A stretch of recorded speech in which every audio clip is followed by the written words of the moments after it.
उत्तर-पूर्व, अद्भुत, रोमांचक और मनोहारी, उसकी छटा को समेटती रेडियो डायरी, जिसके पन्ने खुलते हैं हर रविवार शाम 5:30 बजे गोल्ड पर।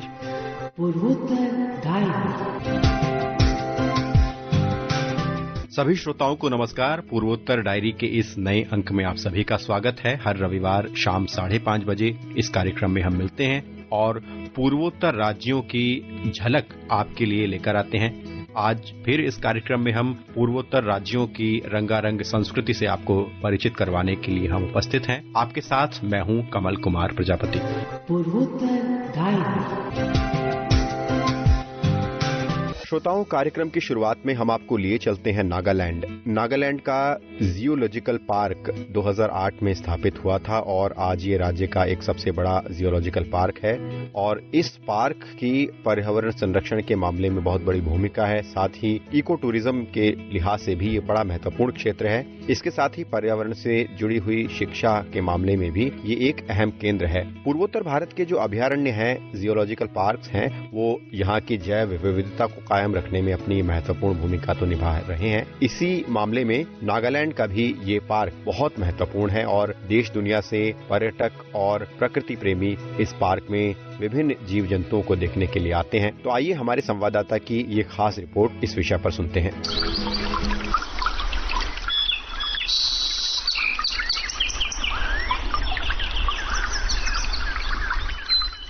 चुमकी-दिमा जिले के रंगा पहाड़ में स्थित नागालैंड जूलॉजिकल पार्क राज्य का सबसे बड़ा चिड़ियाघर है। वर्ष 2008 में अपनी स्थापना के बाद से ये पार्क वन्य जीव संरक्षण, पर्यावरण शिक्षा और इको टूरिज्म का एक महत्वपूर्ण केंद्र बन चुका है। ये वन्य जीवों के संरक्षण के प्रति जागरूकता फैलाने के साथ साथ नागालैंड की समृद्ध जैव विविधता की रक्षा के लिए समर्पित है। 176 हेक्टेयर में फैला नागालैंड जूलॉजिकल पार्क स्तनधारी पशुओं, पक्षियों और सरीसृपों की 47 प्रजातियों के लगभग 400 जीवों का घर है। सेंट्रल जू अथॉरिटी द्वारा मीडियम जू के रूप में मान्यता प्राप्त ये पार्क नागालैंड और पूर्वोत्तर के घायल, अनाथ और बेघर हुए वन्य जीवों के लिए एक रेस्क्यू और पुनर्वास केंद्र के रूप में कार्य करता है। इसकी प्रमुख उपलब्धियों में से एक संकटग्रस्त एशियाई विशालकाय कछुए का सफल प्रजनन है। इस प्रजाति की भारत में सबसे बड़ी संख्या इसी चिड़ियाघर में है। नागालैंड जूलॉजिकल पार्क के डायरेक्टर एनी वेखा विजा ने बताया कि चिड़ियाघर राज्य के स्थानीय वन्य जीवों की रक्षा में प्रमुख भूमिका निभाता है। Our Nagaland Zoological Park serves as a safe haven specifically to protect and conserve wildlife species that are native and endemic to our state, Nagaland.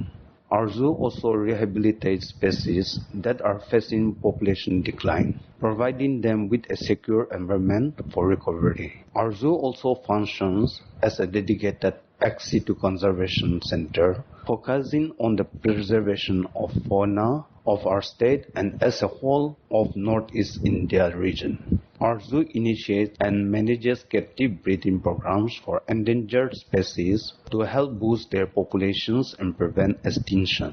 Apart from the point mentioned, our zoo focuses to educate the public through conservation awareness and education programs, helping to enhance the people of Nagaland understanding of wildlife protection. As per the latest inventory, that is March 2026, the Nagaland Zoological Park houses over a total population of 400 numbers of fauna with 47 different species of mammals, birds and reptiles. This represents significant growth from its initial collection of just 64 animals and 10 species when it opened in 2008.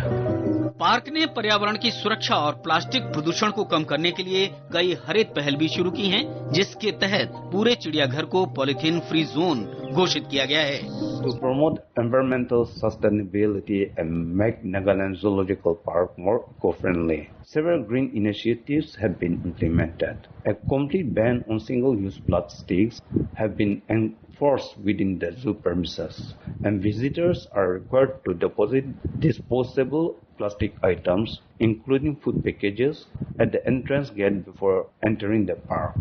The zoo has also been declared a polythene-free zone, to encourage responsible waste management and reduce plastic pollution. To support the use of renewable energy, solar-powered street lights have been installed at strategic locations throughout the zoo. For convenient and environment-friendly transportation, battery-operated e-rickshaws are provided for visitors, reducing the need for conventional fuel-powered vehicles within the premises. Our zoo also regularly organizes plantation and cleanliness drives involving students, teachers, volunteers, and local communities. These initiatives include tree plantation and cleanliness drive aimed at promoting environmental awareness and fostering a sense of responsibility towards nature conservation among participants. मंगलवार से रविवार तक खुलने वाले इस चिड़ियाघर में आने वाले पर्यटकों के लिए इस विशाल परिसर का भ्रमण करने के लिए ई रिक्शा और साइकिल की सुविधा उपलब्ध है। अक्टूबर से मार्च तक का समय यहां आने के लिए सबसे अच्छा माना जाता है, जब सुहावने मौसम के कारण पर्यटकों की संख्या सबसे अधिक होती है। नागालैंड जूलॉजिकल पार्क केवल एक पर्यटक स्थल न होकर संरक्षण, अनुसंधान और पर्यावरण शिक्षा का ऐसा केंद्र है जो आने वाली पीढ़ियों के लिए राज्य के अनूठे वन्य जीवों को सुरक्षित रखने के लिए निरंतर कार्यरत है। पूर्वोत्तर डायरी के लिए कोहिमा से असुनो की रिपोर्ट के साथ मैं मुकेश कुमार।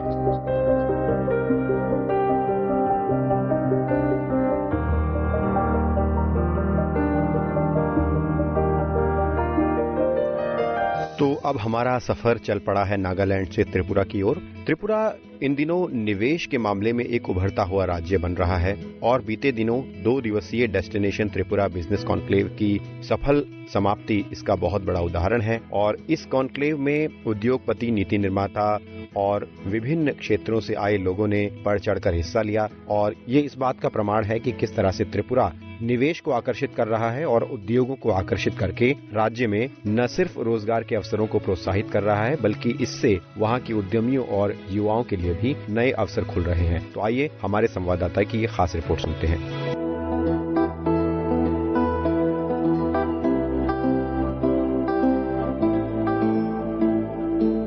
त्रिपुरा ने भारत के उभरते निवेश गंतव्यों में से एक बनने की दिशा में एक बड़ा कदम उठाया है। उद्योग और वाणिज्य विभाग द्वारा अगरतला में आयोजित 2 दिवसीय डेस्टिनेशन त्रिपुरा बिजनेस कॉन्क्लेव 2026 देश भर के निवेशकों, उद्योगपतियों और नीति निर्माताओं की व्यापक भागीदारी के साथ संपन्न हो गया। इस सम्मेलन में 1000 से अधिक निवेशकों ने भाग लिया और पर्यटन, स्वास्थ्य सेवा, शिक्षा, सूचना प्रौद्योगिकी, AI, नवीकरणीय ऊर्जा, खाद्य प्रसंस्करण, रबड़, बांस, अगरवुड, कृषि तथा कई अन्य उभरते क्षेत्रों में संभावनाओं की तलाश की।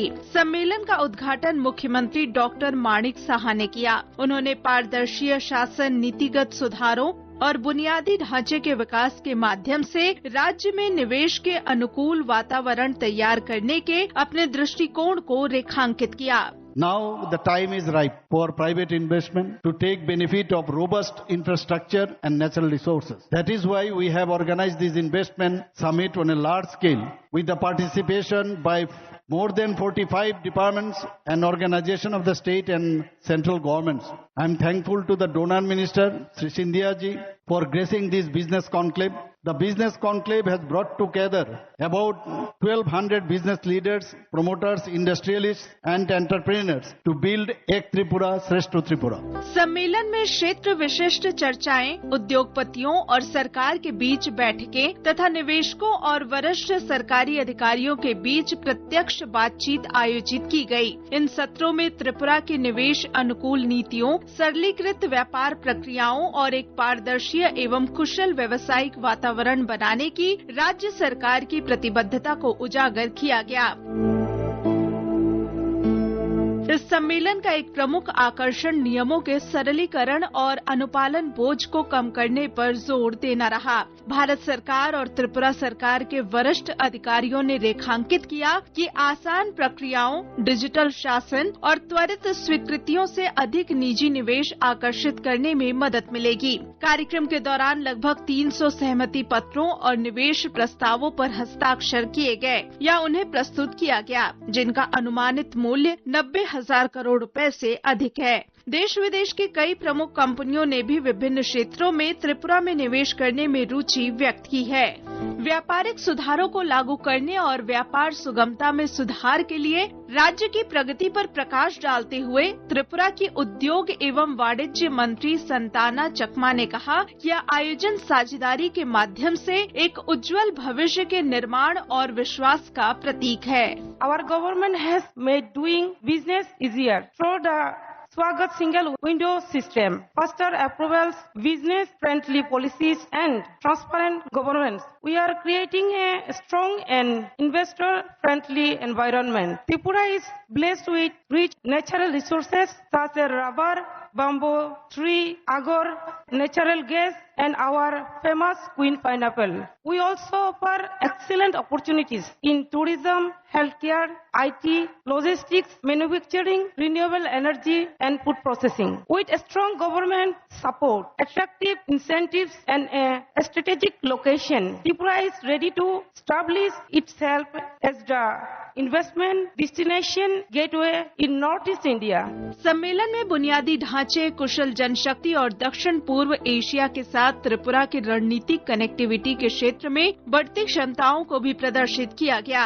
निवेशकों ने औद्योगिक विकास, नवाचार और सतत आर्थिक वृद्धि को बढ़ावा देने में राज्य सरकार के सक्रिय दृष्टिकोण की सराहना की। इस अवसर पर वर्चुअल माध्यम से संबोधित करते हुए भारत सरकार के पूर्वोत्तर क्षेत्र विकास मंत्री ज्योतिरादित्य सिंधिया ने शुभकामनाएं दी और इस सम्मेलन के परिणामों के प्रति आशा व्यक्त की।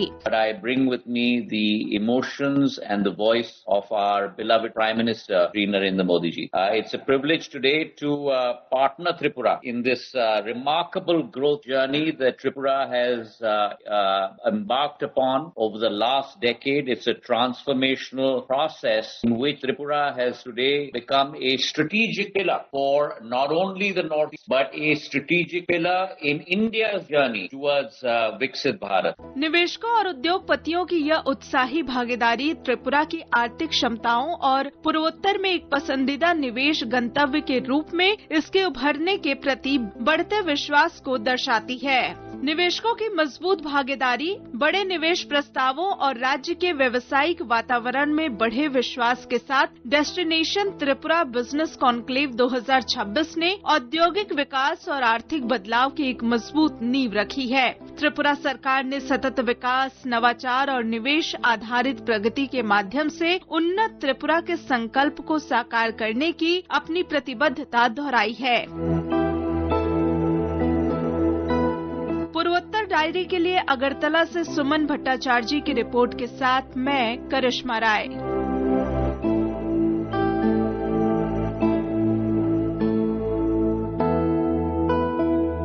श्रोताओं, बीते दिनों एक खास पहल की शुरुआत की गई। ये पहल है मिशन गोल्डन स्पाइस।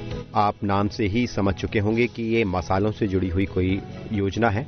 निश्चित तौर पर मेघालय में ये लाकाडोम हल्दी के निर्यात को बढ़ावा देने के लिहाज से महत्वपूर्ण योजना है और दिल्ली में ही केंद्रीय मंत्री ज्योतिरादित्य सिंधिया और मेघालय के मुख्यमंत्री ने संयुक्त रूप से मिशन गोल्डन स्पाइस की शुरुआत की और इसमें लाकाडोम हल्दी को विश्व स्तर पर पहचान दिलाने की इस पहल में एक विशेष योजना है और इस योजना का मकसद ये भी है कि मेघालय के किसानों और विशेष रूप से महिला किसानों को प्रोत्साहन मिले, उनकी आय बढ़े, उनके लिए आजीविका के अवसर पैदा हों, साथ ही मेघालय में प्रोसेसिंग यानी प्रसंस्करण का एक पूरा इकोसिस्टम तैयार हो और वहां पर खेती के दायरे को भी बढ़ाया जा सके। तो ये मिशन गोल्डन स्पाइस क्या है और किस तरह से मेघालय में ये खेती को प्रोत्साहन देगा और कैसे मेघालय की लाकाडोम हल्दी को एक विशेष पहचान दिलाने की दिशा में ये महत्वपूर्ण पहल है, आइए हमारे संवाददाता की खास रिपोर्ट सुनते हैं।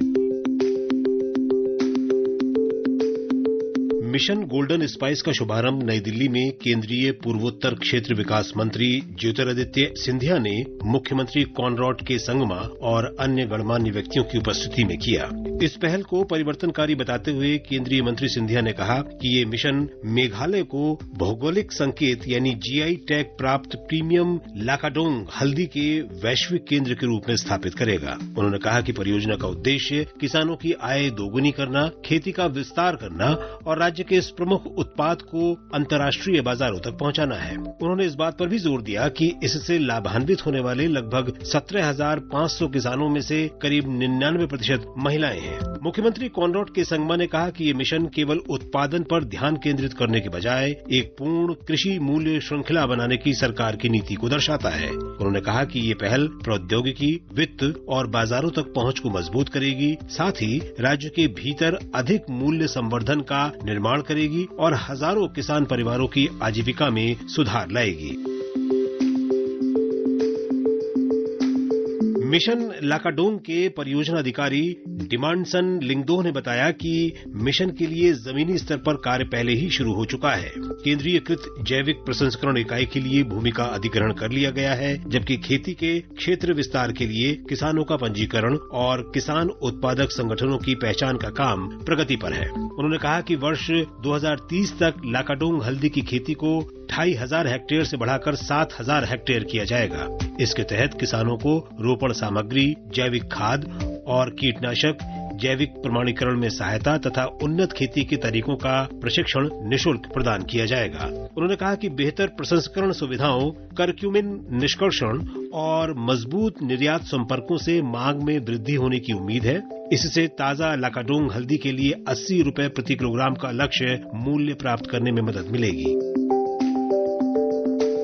पद्मश्री पुरस्कार से सम्मानित और लाकाडोंग हल्दी की अगुवा ट्रिनिटी साइयो ने इस मिशन का स्वागत करते हुए कहा कि निःशुल्क रोपण सामग्री, आधुनिक मशीनरी और उन्नत प्रसंस्करण सुविधाएं मिलने से अधिक किसान खेती के लिए प्रेरित होंगे। उन्होंने कहा कि प्रस्तावित प्रसंस्करण और करक्यूमिन निष्कर्षण इकाइयां बेहतर बाजार अवसर पैदा करेंगी, हाथ से पैदा किए जाने वाले प्रसंस्करण पर निर्भरता कम होगी और उद्यमियों को राष्ट्रीय व अंतर्राष्ट्रीय बाजारों के लिए मेघालय का अपना लाकाडोंग हल्दी ब्रांड विकसित करने में सक्षम बनाएंगी। उन्होंने ये भी कहा कि ये मिशन उन महिला किसानों को और अधिक सशक्त बनाएगा जो लंबे समय से लाकाडोंग हल्दी की खेती में सबसे आगे रही हैं।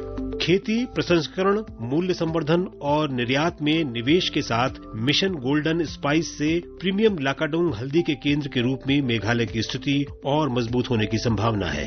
इसके साथ ही ये पहल राज्य भर के हजारों किसानों के लिए टिकाऊ आजीविका का निर्माण करेगी और उनके अवसरों का विस्तार करेगी। पूर्वोत्तर डायरी के लिए विशाल शर्मा।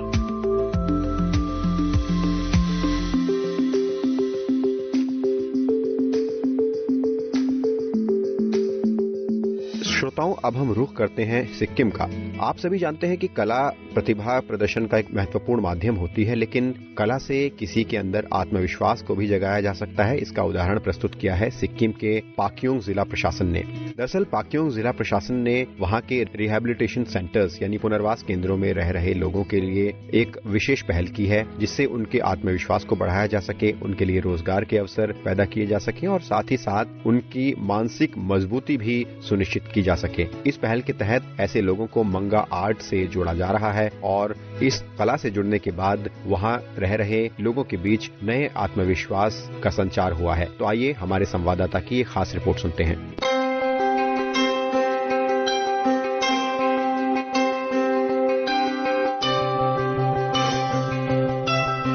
पाक्योंग जिला प्रशासन ने एशियन एनिमे एंड मंगा अकादमी के सहयोग से यह कार्यशाला शुरू की है। इसका पहला चरण भासमे के जीवन मार्ग सोसाइटी और चालाम थांग के Samaritan counselling and rehabilitation centre में चल रहा है। इसमें 36 प्रतिभागी मंगा आर्ट सीख रहे हैं, साथ ही उन्हें रचनात्मक क्षेत्र में रोजगार की संभावनाओं से भी परिचित कराया जा रहा है। I think one of the aspects that we are very clear is in terms of how we can also value add the society, and we believe that there are a lot of talented artists who are there in rehabilitation centers, and many of them would want art as a therapy as well as a vocation. So there are two things that we're looking at it. Number one is we are looking at art as a therapy, where people who are there in rehabilitation centers beyond our training also would like to look at this as a gateway for their own peace and happiness. And the other is if we see talented people who are there in rehabilitation centers post their recovery, we would invite them to be a part of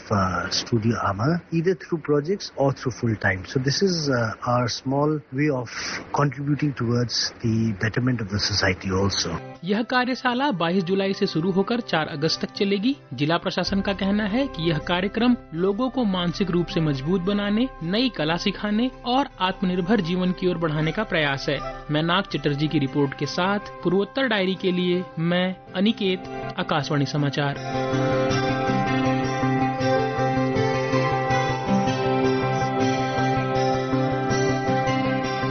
Arunachal Pradesh से हमारे संवाददाता मनोज कुमार शर्मा ने ये report भेजी है। आइए सुनते हैं।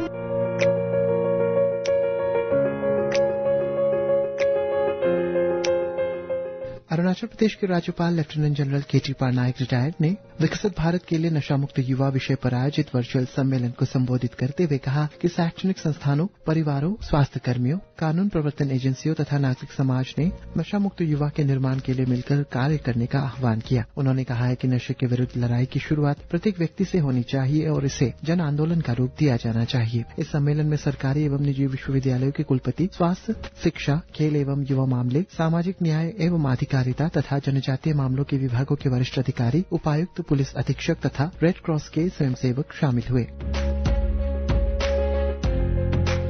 राज्यपाल ने कहा है कि मादक पदार्थों का दुरुपयोग केवल व्यक्ति के स्वास्थ्य के लिए ही नहीं बल्कि शिक्षा, उत्पादकता, सामाजिक सद्भाव और राष्ट्र विकास के लिए भी गंभीर खतरा है। उन्होंने कहा है कि नशा मुक्त भारत का अर्थ केवल नशीले पदार्थों की अनुपस्थिति नहीं बल्कि स्वस्थ जीवन शैली, जागरूक निर्णय, सहयोगी परिवारों और सशक्त समुदायों को बढ़ावा देना भी है। राज्यपाल ने नशे की समस्या से निपटने के लिए व्यापक रणनीति अपनाने पर बल दिया, जिसमें रोकथाम एवं जन जागरूकता, प्रभावी निगरानी और जनसंपर्क के लिए प्रौद्योगिकी का उपयोग तथा नशा मुक्त हो चुके लोगों के लिए कौशल विकास के अवसर उपलब्ध कराकर उन्हें समाज में सम्मानपूर्वक पुनर्स्थापित करने पर विशेष जोर दिया। पूर्वोत्तर डायरी के लिए आकाशवाणी ईटानगर से मैं मनोज कुमार शर्मा।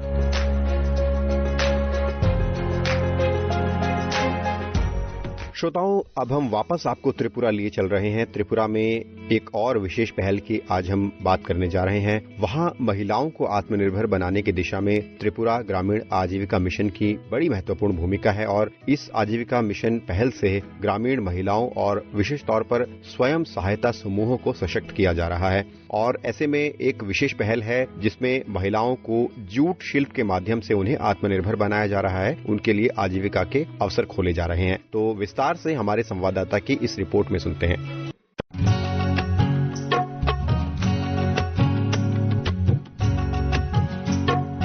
सिपाही जला जिले के चरीलाम की कई महिलाओं के लिए अब घर की जिम्मेदारियों के साथ अपने सपनों को पूरा करना भी संभव हो रहा है। सपा दत्ता भौमिक और स्वयं सहायता समूह की अन्य महिलाएं TRLM की ओर से आयोजित जूट शिल्प प्रशिक्षण में हिस्सा ले रही हैं। प्लास्टिक के विकल्प के रूप में जूट से बने पर्यावरण अनुकूल उत्पादों की मांग लगातार बढ़ रही है। महिलाओं का कहना है कि यह प्रशिक्षण उन्हें आर्थिक रूप से मजबूत बनाएगा और भविष्य में रोजगार के नए अवसर भी देगा। सबसे ज्यादा हम लोगों को ऐसा लग रहा है ये जो जूट बैग का काम है, अगर हम करेंगे तो हमारा प्रॉफिट बहुत सारा होगा।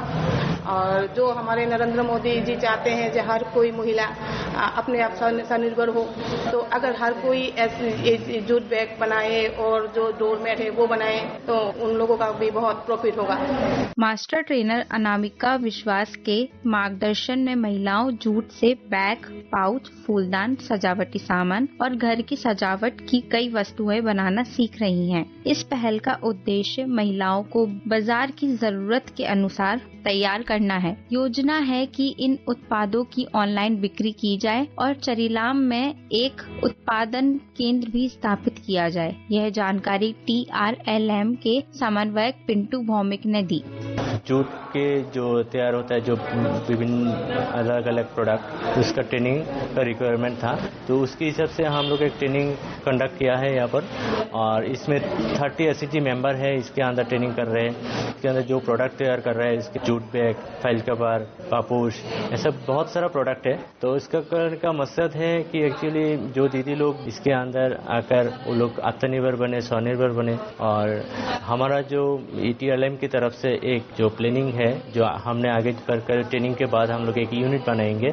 यूनिट के अंदर हम लोग बहुत सारा प्रोडक्ट तैयार करेंगे, जो प्रोडक्ट हम बाहर सेल करेंगे और दीदी लोगों का स्वावलंबन बनाएंगे। जूट का हर धागा यहाँ सिर्फ एक उत्पाद नहीं बल्कि महिलाओं के आत्मविश्वास और बेहतर भविष्य की कहानी भी बुन रहा है। सुमन भट्टाचार्य की रिपोर्ट के साथ पूर्वोत्तर डायरी के लिए मैं निशा साहू, आकाशवाणी समाचार।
श्रोताओं, ये कार्यक्रम आपको निश्चित तौर पर पसंद आया होगा। आप अपनी प्रतिक्रिया हम तक पहुंचा सकते हैं। आप हमसे जुड़ने के लिए हमें ईमेल भेज सकते हैं, हमें व्हाट्सएप के माध्यम से अपना संदेश भेज सकते हैं और इस कार्यक्रम में सुझाव हम तक पहुंचा सकते हैं। हमारा ईमेल आईडी है airnsdtalks@gmail.com और व्हाट्सएप नंबर है 9289094044। आप हमसे जुड़े रहिए और अपनी प्रतिक्रियाएं हम तक पहुंचाते रहिए। अगले रविवार फिर आपसे मुलाकात होगी पूर्वोत्तर डायरी के एक नए अंक में। अनुमति दें, नमस्कार। आलेख व संकलन कमल कुमार प्रजापति, प्रस्तुति सहायक दानिश जैदी। उत्तर पूर्व अद्भुत, रोमांचक और मनोहारी, उसकी छटा को समेटती रेडियो डायरी, जिसके पन्ने खुलते हैं हर रविवार शाम 5:30 बजे गोल्ड पर। पूर्वोत्तर डायरी।